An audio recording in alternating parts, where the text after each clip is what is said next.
Hello എല്ലാവർക്കും നമസ്കാരം. പുതിയൊരു വീഡിയോയിലേക്ക് സ്വാഗതം. നമുക്കിന്ന് ഈ വീഡിയോയിലൂടെ new classical view of stagflation എന്താണെന്ന് മനസ്സിലാക്കാം. അതായത് സ്റ്റാഗ്ഫ്ലേഷൻ എന്ന് പറയുന്നത് ഒരു എക്കണോമിയിൽ, ഒരു രാജ്യത്ത് ഹൈ ഇൻഫ്ലേഷനോടൊപ്പം തന്നെ അൺഎംപ്ലോയ്മെന്റും കൂടെ നിലനിൽക്കുന്ന ഒരു അവസ്ഥ. ഓക്കെ, അപ്പോൾ ഇങ്ങനൊരു സിറ്റുവേഷനാണ് സ്റ്റാഗ്ഫ്ലേഷൻ എന്ന് പറയുന്നത്. അപ്പം ഇതിനെക്കുറിച്ച് കൂടുതൽ വിശദമായിട്ട് മനസ്സിലാക്കാം. നമുക്ക് വീഡിയോയിലേക്ക് കടക്കാം. New classical view of stagflation. Stagflation refers to a situation in the economy where high inflation and high unemployment, അതായത് പണപ്പെരുപ്പവും തൊഴിലില്ലായ്മയും നിൽക്കുന്ന ഒരു അവസ്ഥയാണ് ഈ സിറ്റുവേഷൻ എന്ന് പറയുന്നത്. That is stagnant economic growth എന്നതിനെ അറിയപ്പെടുന്നത്. Occurs simultaneously. ഓക്കെ, അതായത് ഇത് രണ്ടും കൂടെ ഒരുമിച്ച് വരുന്ന ഒരു അവസ്ഥ. അപ്പോൾ ഇതെന്ന് പറയുന്നത്, ഈ സെനാരിയോ എന്ന് പറയുന്നത് ഫിലിപ്സ് കർവിന് ഓപ്പോസിറ്റ് ആണ്. ഫിലിപ്സ് കർവിന് കോൺട്രാഡിക്റ്റ് ആയിട്ടാണ് വരുന്നത്. അതായത് ഫിലിപ്സ് കർവ് പറയുന്നത് ഇത്രയേ ഉള്ളൂ, ഇൻഫ്ലേഷൻ കൂടുമ്പോഴത്തേക്ക് അൺഎംപ്ലോയ്മെന്റ് കുറയുന്നു, ഇൻഫ്ലേഷൻ കുറയുമ്പോഴത്തേക്ക് അൺഎംപ്ലോയ്മെന്റ് കൂടുന്നു. ഇങ്ങനൊരു ഇൻവേഴ്സ് റിലേഷൻഷിപ്പ് ആണ് ഫിലിപ്സ് കർവ് പറയുന്നത്. അപ്പോൾ രണ്ടും കൂടെ ഒരുമിച്ച് നിൽക്കുമ്പോഴത്തേക്ക് അതിന് കോൺട്രാഡിക്റ്റ് ആയി, വിരുദ്ധമായി. ഓക്കെ, അപ്പം അതാണ് ഇതിൽ വരുന്നത്. Which suggested an inverse relationship between inflation and unemployment. ഏത്? Phillips curve. അപ്പോൾ ഫിലിപ്സ് കർവ് കണ്ടിട്ടില്ലാത്തവർക്ക് അതിന്റെ വീഡിയോ ഞാൻ ചെയ്തിട്ടുണ്ട്, അതിന്റെ ലിങ്ക് ഇവിടെ ഇട്ടേക്കാം. അതിൽ ക്ലിക്ക് ചെയ്താൽ നിങ്ങൾക്ക് ആ വീഡിയോ കാണാവുന്നതാണ്. ഇനി നമുക്ക് ഇതിനെക്കുറിച്ച് നിയോ ക്ലാസിക്കൽസ് പറയുന്ന ആ വിശദീകരണം നോക്കാം. അതായത് the new classical economics explain stagflation using their core concepts of, അതായത് ഈ താഴെ പറയുന്ന 3 കോൺസെപ്റ്റ് ഉപയോഗിച്ചിട്ടാണ് ഇവർ ഇത് എക്സ്പ്ലെയിൻ ചെയ്യുന്നത്. Rational expectations, market clearing models, പിന്നെ real business cycle theory RBC. Okay, അപ്പം ഇതെന്താണെന്ന് നമുക്ക് നോക്കാം. നമുക്ക് ഓരോന്നും വിശദമായിട്ട് മനസ്സിലാക്കാം. അതായത് key points of the new classical view ആണ് നേരത്തെ പറഞ്ഞ 3 അതായത് അതിൽ ആദ്യത്തെ റാഷണൽ എക്സ്പെക്ടേഷൻസ്, അതിൽ യുക്തിപരമായിട്ട് ചിന്തിക്കുന്നത്. ഇപ്പോൾ ഉദാഹരണത്തിന് ഇപ്പം ഗവൺമെന്റ് എന്തെങ്കിലും പോളിസി നടപ്പിലാക്കി കഴിഞ്ഞാൽ അപ്പം ഇനിയിപ്പം പണപ്പെരുപ്പോ പണച്ചുരുക്കമോ എന്തെങ്കിലും ഫ്യൂച്ചറിൽ ഉണ്ടാകാൻ പോകുന്നു. അപ്പോൾ അതിനനുസരിച്ച് അവരെന്ത് ചെയ്യും? റാഷണലായിട്ട് ചിന്തിച്ച് അവരുടെ ബിഹേവിയർ അഡ്ജസ്റ്റ് ചെയ്യും. അതായത് പർച്ചേസിങ്ങും ഇൻവെസ്റ്റ്മെന്റ് ഒക്കെ അവർ അഡ്ജസ്റ്റ് ചെയ്യും. അത്രേ ഉള്ളൂ ഇതിന്റെ ചുരുക്കം എന്ന് പറയുന്നത്. അതായത് people from expectations about future based on all available information, അതായത് അവൈലബിൾ ആയിട്ടുള്ള എല്ലാ ഇൻഫർമേഷനും വെച്ചുകൊണ്ട് ഫ്യൂച്ചറിലുള്ള കാര്യങ്ങൾ തീരുമാനിക്കും, including government policies. Okay, government policy ഉൾപ്പെടെ. അപ്പോൾ എങ്ങനെ വരും?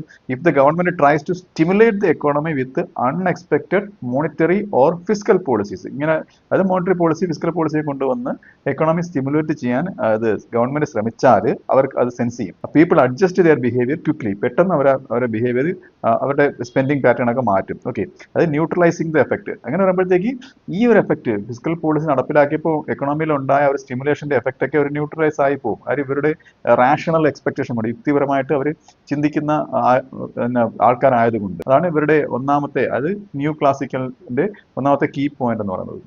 പിന്നീട് ഇവർ പറയുന്നത് stagflation as a result of supply shocks, അതായത് സ്റ്റാഗ്ഫ്ലേഷൻ ഉണ്ടാകുന്നത് സപ്ലൈ ഷോക്ക് കൊണ്ടാണ്. എന്തൊക്കെയാണ് സപ്ലൈ ഷോക്ക് എന്ന് പറയുന്നത്? അതായത് സപ്ലൈ സൈഡ് ഒരു ഔട്ട്പുട്ട് ജനറേറ്റ് ചെയ്യുന്ന ആ ഒരു വശമാണ് നിങ്ങൾ ചിന്തിക്കേണ്ടത്. അതായത് new classical economics argue that stagflation is caused by adverse supply side shocks such as example, അതായത് ഓയിൽ പ്രൈസ് ഷോക്സ്. ഉദാഹരണം കൊടുത്ത് 1970-കളിൽ ഒരു ഓയിൽ ക്രൈസിസ് വന്നായിരുന്നു. പിന്നെ അടുത്തെന്ന് പറയുന്നത് നാച്ചുറൽ ഡിസാസ്റ്റേഴ്സ്, അതായത് പ്രകൃതി ദുരന്തങ്ങൾ വരുമ്പോഴത്തേക്ക് അവിടെ സപ്ലൈ കുറയുകയാണ് ചെയ്യുന്നത്. ഓക്കെ, പിന്നെ പോളിസി ഡിസ്ട്രപ്ഷൻസ്, അത് പോളിസി ഇപ്പം ഇതാണ് റെഗുലേഷൻ ഓർ ടാക്സേഷൻ ചേഞ്ച്. അപ്പോൾ ടാക്സേഷൻ കൊണ്ടുവരുമ്പോഴത്തേക്ക് ഒരുപാട് ടാക്സ് ഈടാക്കുമ്പോഴത്തേക്ക് അവർക്ക് പിന്നെ കോർപ്പറേറ്റ് ടാക്സ് ഈടാക്കുമ്പോഴത്തേക്ക് മുതലാളിമാർക്ക് ലാഭം കുറയും, അവർക്ക് ഒരു പ്രൊഡക്ഷൻ കുറയും. ആ ഒരു ലോജിക്കാണ് പറയുന്നത്. അപ്പം ഇതൊക്കെയാണ് സപ്ലൈ സൈഡ് ഷോക്സ് എന്ന് പറയുന്നത്. അപ്പോൾ സപ്ലൈയെ ബാധിക്കുന്ന കാര്യങ്ങൾ, ഒരു ഉൽപ്പന്നം പ്രൊഡ്യൂസ് ചെയ്യുന്നതിനെ ബാധിക്കുന്ന കാര്യങ്ങളാണ് സപ്ലൈ സൈഡ് ഷോക്സ്. അപ്പൊ ഇതാണ് എന്തെന്ന് പറയുന്നത് സ്റ്റാഗ്ഫ്ലേഷൻ ഉണ്ടാകുന്ന കാരണം എന്നാണ് ന്യൂ ക്ലാസിക്കൽസ് പറയുന്നത്. ഓക്കെ, അപ്പം these shocks increase production cost. അപ്പൊ ഇങ്ങനെ ഷോക്ക് ഉണ്ടാകുമ്പോഴത്തേക്ക് പ്രൊഡക്ഷൻ കോസ്റ്റ് കൂടും, അതായത് ഉൽപാദനത്തിനുള്ള ചെലവ് കൂടും.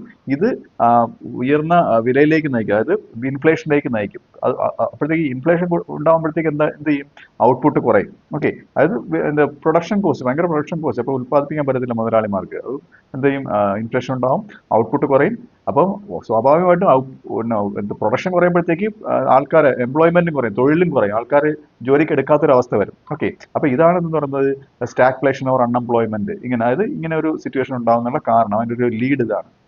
അടുത്തത് no trade off in the long run. അത് ട്രേഡ് ഓഫ് എന്ന് പറയുന്നത് ഒന്ന് കൂടുമ്പോൾ ഒന്ന് കുറയുന്ന ആ ഒരു ഒന്നൊന്നിനെ ബാധിക്കുന്ന ഒരു അവസ്ഥ ഇവിടെ ഇല്ല. അതായത് the new classical model asserts there is no long run trade off between inflation and unemployment. Long റണ്ണിൽ ഇത് രണ്ടും തമ്മിലുള്ള ഒരു ട്രേഡ് ഓഫ് നടക്കില്ല.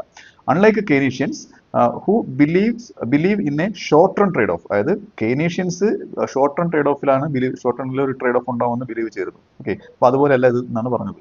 Any attempt to exploit the trade off, അതായത് ഈ ട്രേഡ് ഓഫിനെ എക്സ്പ്ലോയിറ്റ് ചെയ്യാനുള്ള ഏതെങ്കിലും ഒരു അറ്റംപ്റ്റ് നടത്തി കഴിഞ്ഞാൽ അത് പരാജയപ്പെടും. ഓക്കെ, ഉദാഹരണത്തിന് ഇപ്പം inflation, using inflation to reduce unemployment, inflation ഉണ്ടായിക്കൊണ്ട് അൺഎംപ്ലോയ്മെന്റ് കുറയ്ക്കാൻ ശ്രമിച്ചു കഴിഞ്ഞാൽ അത് പരാജയപ്പെടുന്നതാണ് ഇവർ പറയുന്നത്.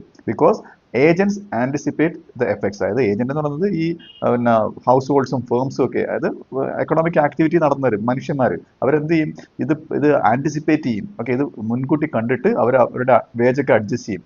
Adjusting wages and prices accordingly. അപ്പം ഇങ്ങനെ പറയുമ്പോഴത്തേക്ക് ഇങ്ങനെ അവരങ്ങനെ റാഷണലായിട്ട് ബിഹേവ് ചെയ്യുന്നതുകൊണ്ട് ഇങ്ങനെ ഒരു അറ്റംപ്റ്റ് നടത്തി കഴിഞ്ഞാൽ എന്ത് ചെയ്യും, ഈ ട്രേഡ് ഓഫിനെ ബാധിക്കുന്ന രീതിയിലുള്ള അറ്റംപ്റ്റ് നടത്തി കഴിഞ്ഞാൽ ഇത് പരാജയപ്പെടും എന്നാണ് പറയുന്നത്. അപ്പോൾ ഇതിന്റെ സമ്മറി ആയിട്ട് പറയാവുന്നത്, according to the new classical view, ഇത് പ്രകാരം stagflation results from real supply ഷോക്സിൽ നിന്നാണ് എന്തുണ്ടാകുന്നത്, സ്റ്റാഗ്ഫ്ലേഷൻ ഉണ്ടാവുന്നത്, not from demand side policies എന്നല്ല. Okay, and cannot be fixed by manipulating demand. അതായത് ഡിമാൻഡ് മാനിപ്പുലേറ്റ് ചെയ്തുകൊണ്ട് ഇത് ഫിക്സ് ചെയ്യാനും കഴിയത്തില്ല. Because people expect and adjust to policy changes rationally. അവർ യുക്തിപരമായി ചിന്തിച്ചിട്ട് ഞാൻ നേരത്തെ പറഞ്ഞ പോലെ അവരുടെ ബിഹേവിയർ ചേഞ്ച് ചെയ്യും. അപ്പോൾ ഇത്രയാണ് ഇതിന്റെ ചുരുക്കമായിട്ട് പറയാൻ ഉള്ളത്. അപ്പോൾ ഈ വീഡിയോ നിങ്ങൾക്ക് മനസ്സിലായെന്ന് വിശ്വസിക്കുന്നു. അടുത്ത വീഡിയോയുടെ മറ്റൊരു വിഷയമായി വീണ്ടും കാണാം.